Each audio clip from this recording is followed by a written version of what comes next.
Oh, there you go. There's a live button. That's what I'm looking for. Hello, everyone. Oh my gosh, I'm really excited about this one. So today, Jenna and I are going to be diving into what actually sells high ticket versus what most coaches are actually doing that is repelling high ticket sales.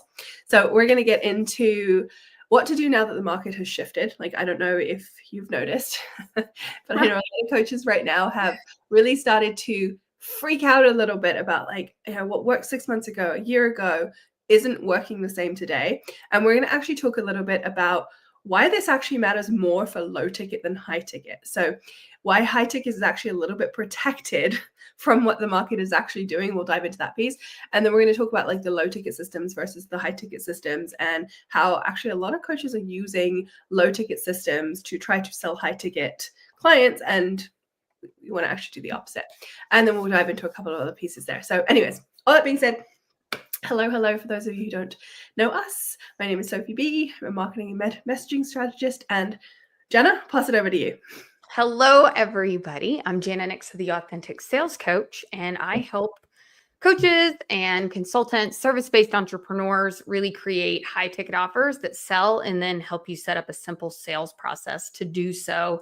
And so I love this topic today, Sophie, because there's a few different things at play here, with a lot of the different shifts that we're feeling, and why high ticket now more than ever is really where we want to be. Like we were just talking before the show, and Sophie was saying, the lower ticket stuff in my business has really fluctuated a lot, but high tickets actually increased. Mm-hmm. And I find that to be the case.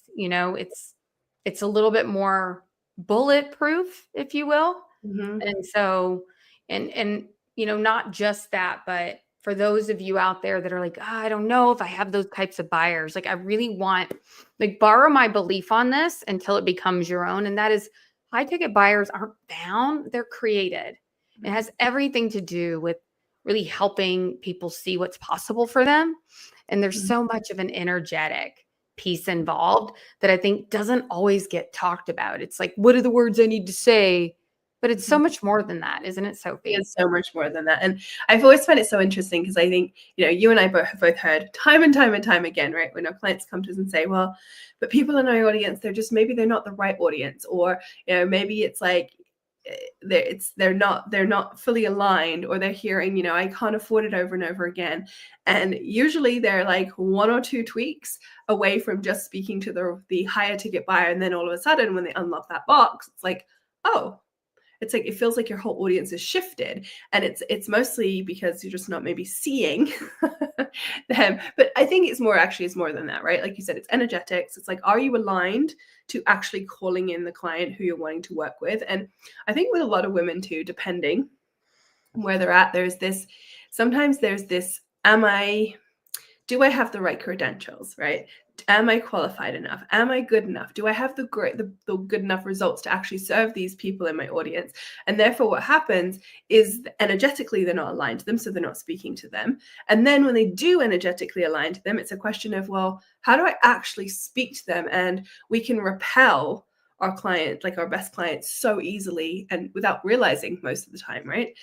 Some of those ways, which we'll get into today, is like your system, right? Have you created a system that is actually repelling your high ticket clients? Is your pricing repelling them? Is the language you're using repelling them? So like, there's all these layers of people that actually they're sitting on gold, right? I can't tell you how many of my clients tell me, like, I know that I'm sitting on gold, or feel like they're not. And it's like, if you have an audience, and when I say an audience, it can be anything from 100, 200 people to 10, 20, 30,000 people. It doesn't matter the size. If you have people, there will be people in that audience who are ready, waiting to buy from you and what you're actually putting out there. But if they don't know that it's on sale and that you have that thing, well, guess what? They buy it from someone else.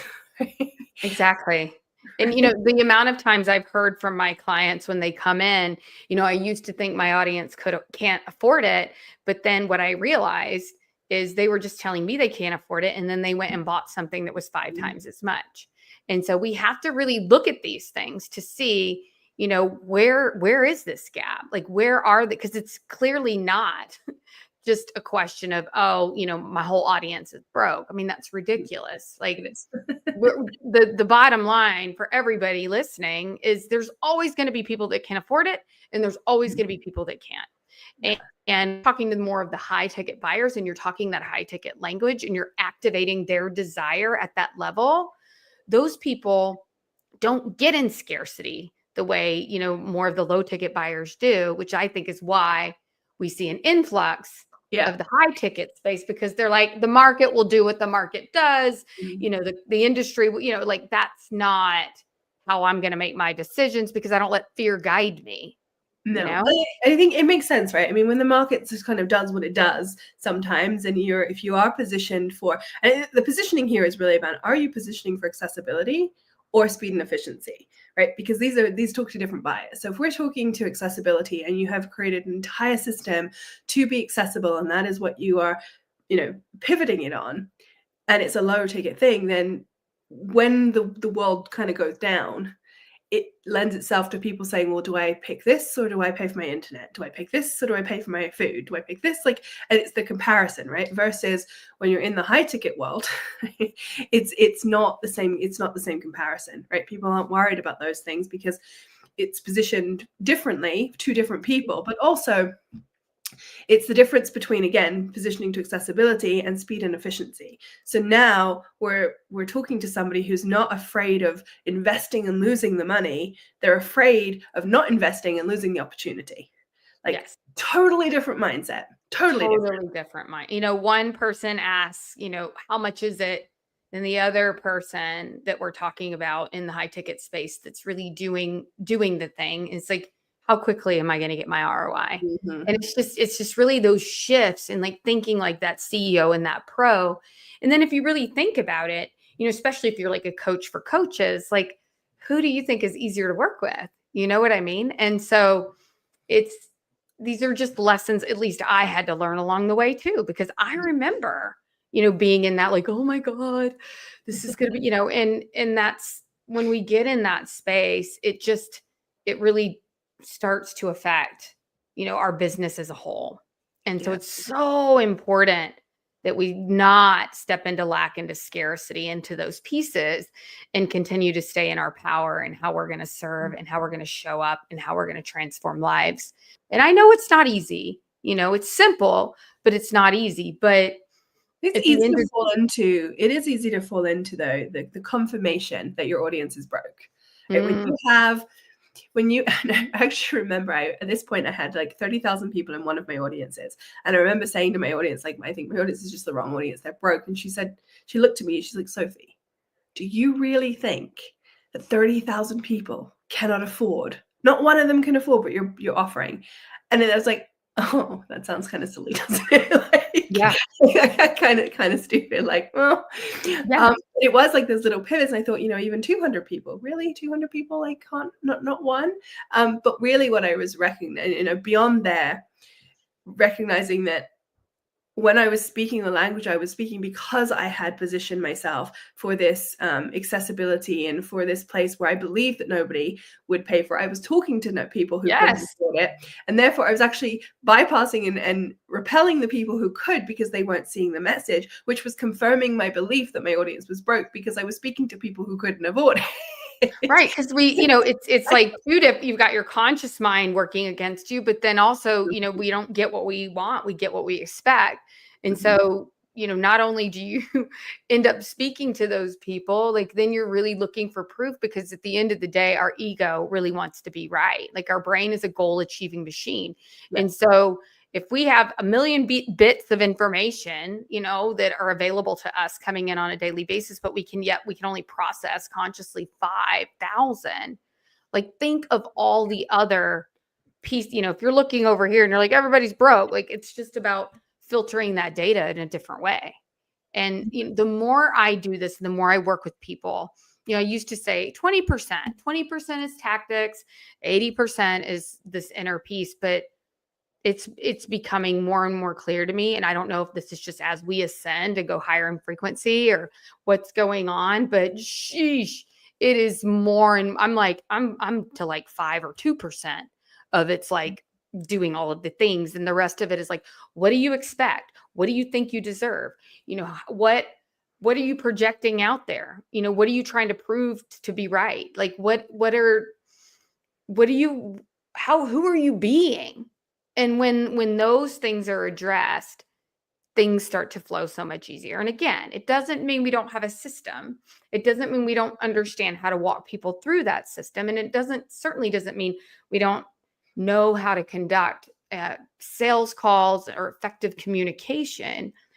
But can you see how even effective communication is highly impacted by what's going on internally? Mhm. You It's also like, as you touched on too, right? It's having the right system. And when I talk about the right system, what I'm not suggesting is that there's one right system and one right way to do this. However, if we look at, like, just for this purpose of this conversation, to looking at the low ticket system and the high ticket system, right? Majority of what we see online is the low ticket system in action, right? Or at least the low to high ticket. So what ends up happening, and I know we've had this conversation before, but we see so many people wanting to sell high ticket and they try and do it in a low ticket way. And so language, like I said, all of these layers, right? Language is one of the layers. Energetics is another layer. The system you're using is another layer. Like, there's all of these different pieces. And if one of them is misaligned, it's not that it won't work. It's just going to make your life a lot harder. It's a lot harder. It's a lot harder. It's like you're trying to, walk up a hill with the wrong type of shoes, or, like climb a mountain in snow without the proper gear. You can do it, but it's a lot harder. And really understanding that, because you got to, like you said years ago, like, you got to get your woo backing up your do, and that's the truth. And so, I see it all the time, like working with clients and just watching, even like all that person has to say is one weird thing on a sales call, and immediately they start making assumptions. Yeah. And it's just like, just that. It's like, stop doing that. And then it's like, oh, wait. And literally, we had a call today and I said, don't do that. Neutrality, like, don't assume anything. And he closed the next one. Yeah. And that's the first one in a long time, and it's because of this whole, like, we can't keep projecting or assuming, they're broke, for example, or whatever it may be. Like, then you're going to get what you expect. Yeah, it comes down to like funnel hacking too, right? I don't know how many funnels you've hacked, but I can tell you I've hacked a few in my time. And I actually stopped doing this, and I learned not to do this because, and I think of this like a theater production, right? Marketing is the performance you see on the stage. Sales happens behind the tech crew that are making it happen, or behind the scenes. And what we see on the stage, when it comes to marketing, is we see what everyone's doing up front, and so it leaves room for, as you were saying, assumption, right? We just assume, oh, this is how this works. And you've probably seen this in your world too, Jana, but there are some people who tend to want to just come through the marketing funnel, and they might go to the like lowest ticket sale, and then they drop off, and then they go through the next someone else's system and someone else's, and they keep cycling through, and then they get stuck not moving through the results, because the reality is in a lot of spaces, right, as frustrating as it can be for a lot of people, it's like a lot of the stuff is gate kept, right, which is what we're trying to break through here. bringing it out to the forefront. But there's this thing that happens where it's like, when you're constantly hacking these funnels trying to figure out what's happening, and you're copying all of these things you're seeing, missing what's actually happening behind the scenes. And that's those sales, the conversations. And I like to kind of look at this too from a lurker perspective, right? My highest ticket buyers are almost all lurkers, right? It's like higher ticket buyers tend to be the people who do lurk. They are the ones that have the conversations behind the scenes. They are the ones that come into your inbox. They are the ones that, take the backdoor entrance. Like, they're not the people necessarily, not to say people don't buy through funnels and through, low ticket things. They absolutely do. But they're typically not usually the people who are, hitting up the comments and Right. sending all their love and all the things on the actual screens, right? So it is super interesting though how this when you really understand how this all works, it in the front and behind, it really changes the perspective. And that's what we want to bring here today, right? We want to help you see what's behind the curtains, and how to actually bring in more of those high ticket sales, because it is a different strategy. It is a different strategy for sure.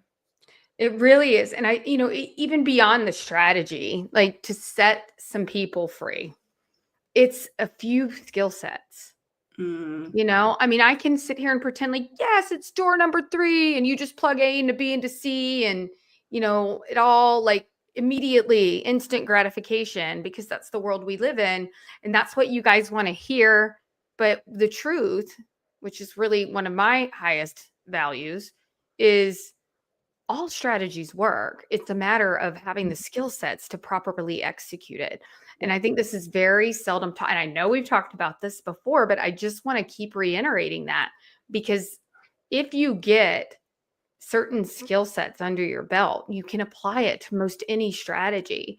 And so if anybody's sitting there like, but I've already invested and this didn't work and that didn't work. And it's not that it didn't work. It's just that you didn't have the support and you didn't have the skill set development you needed to make it work. Yeah. And that's internal and external, because it's both. And so that's why certain things, like we were talking about before, withstand the test of time. Certain strategies may have worked better last year. Certain strategies may work better this year, but the skill sets are here to stay. You are always going to have to, just to kind of like, what are the skill sets? Yeah. First and foremost, you need to know how to put together an offer that your ideal client wants and is willing to invest in. Like, don't create the offer you want to teach, and really understanding what that means. The next one is really knowing how to communicate about it in a way that your ideal client understands. So often my clients are speaking up here in like technobabble PhD land about what they do, whereas their clients are like at a second grade level. And so they're like, where is everybody? I don't understand. It's because there's a massive gap between where you're speaking to and the problem that you think they have versus the way they identify with it, and really understanding that. And then, like we've been talking about here, like a sales process, because I know, to your point, Sophie, from the outside, it looks like these people just post and then they click their link in the end, but it's not. Like, they're taking them through a process so that they can bring them into a sales conversation one way or another. Bottom line, in high ticket, that is part of it, which I think is beautiful, because I wouldn't want to just work with anybody in that close of a setting. And then truly understanding then how to actually have that conversation, and not letting like, oh, they said they can't afford, like whatever it is, like, how can I show up, be present, and really listen, and actually walk them through making the decision that's really key here that they already desire to make. And so, those things, in my mind, those are steps. I remember one of my coaches early on was like, no one gets to skip steps. No one gets to skip those steps. Those steps are there. We'll try, I think, at some point. We'll try. You got those are things we have to know, even if it's being on a podcast, even if it's writing a landing page. Like, you still have to understand these fundamental pieces. Yeah.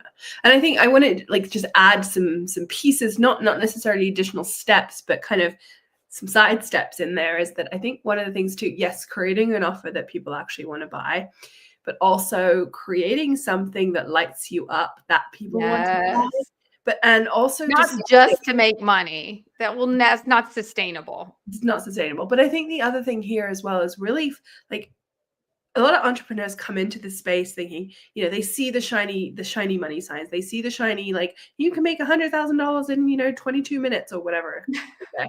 And it's not to say that you can't when you get to those levels, right? But you have skills to get there. But also asking the question, what do you actually want? If you were brutally honest with yourself, what would your ideal business look like, and how would that support the life that you're building? And then build the offers and all of the things around that.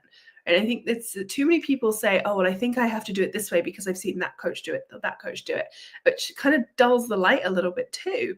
And it's like, once you've figured out, okay, this is the life I want to create. This is the model that I want to run on. This is the offer I want to create that I know that my people are going to buy. And then you build all the skills in between. then it's like your marketing now, we create it in a way that says, okay, how do we activate the right people to say yes before they even come into the sales system, rather than trying to convince the wrong person and dragging them through into your sales system, and then it turns out that they're a client you don't even want to work with. Yes. Because I think in the beginning, especially, and not to say that, like, it does, not even in the beginning, but I think the scarcity, as you were talking before, right, that scarcity leads us to a place where we say, oh my gosh, I can help everyone, I can help anyone, and yes, if this person's willing to pay me, then I'm going to take them on as a client. And I don't know about you, Jana, but my clients don't want to work like that. I know I don't. No. I know you don't. I know, like, most of my clients don't. They're like, no, we're highly skilled, we're highly talented. We know, we know the type of people that we want to work with. But how do we find them? I think that's the really magical piece about when you have all these pieces in line and these are all working together, and you have the skill sets to work these and the strategies to apply to them. That's when things start moving. Absolutely. Absolutely. And so it doesn't become like, oh, that, I wasted money here or there. It's like, no, you needed to fill in a few gaps, and now you can make those things work however you want to, because, you and I both are cut from the same cloth in the sense that it's like, nobody's going to no, I don't believe that everybody needs to do it the same way. Like you said, we don't want to dim their light.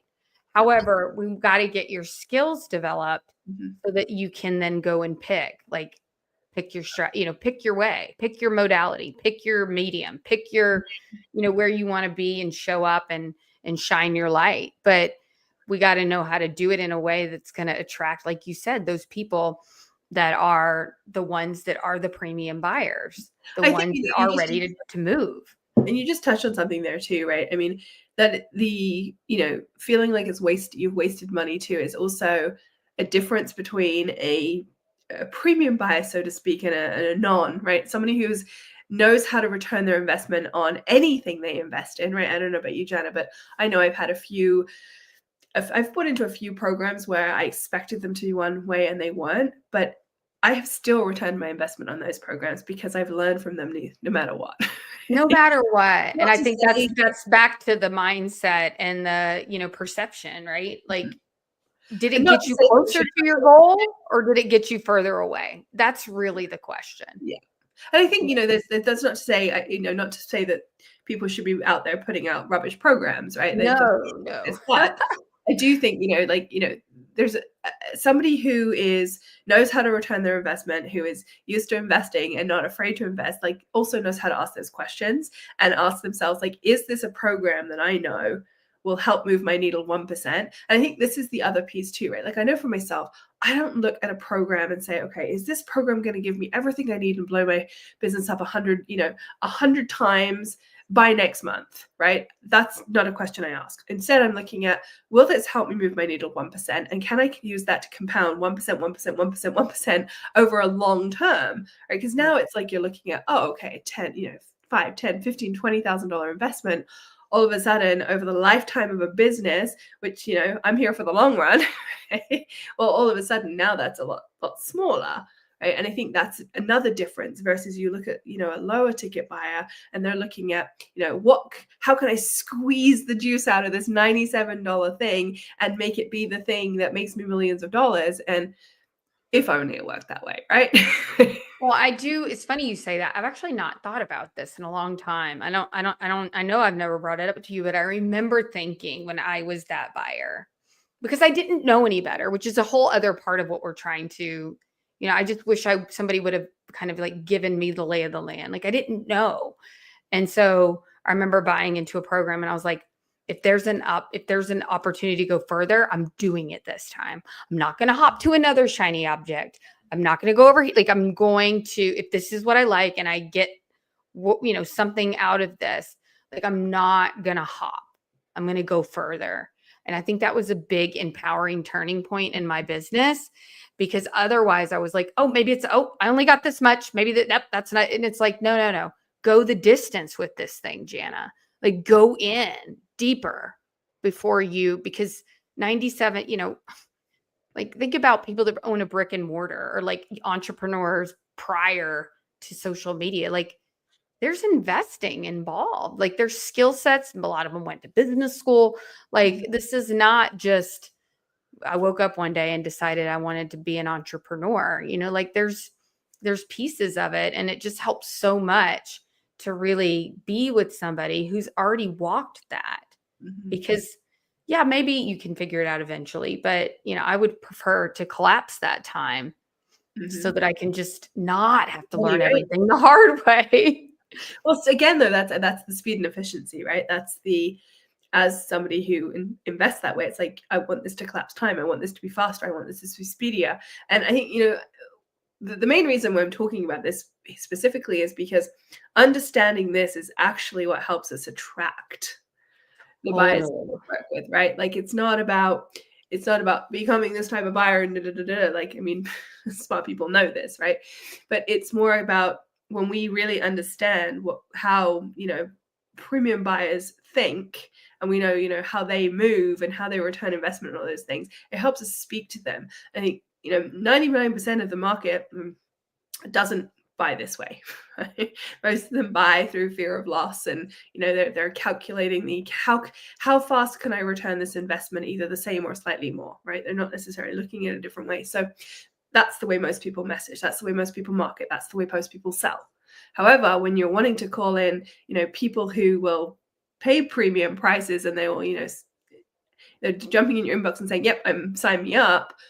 We get to think differently, right? We get to actually create systems that are speaking to that type of a buyer. Like we get to energetically align those systems to those buyers and create spaces for them. So I think that's the takeaway here. It really is. And the only other piece I want to add before we wrap up here is you also get to sell to them differently. So if you think about like those, bro sales programs, like they're speaking to scarcity and fear and FOMO and manipulate.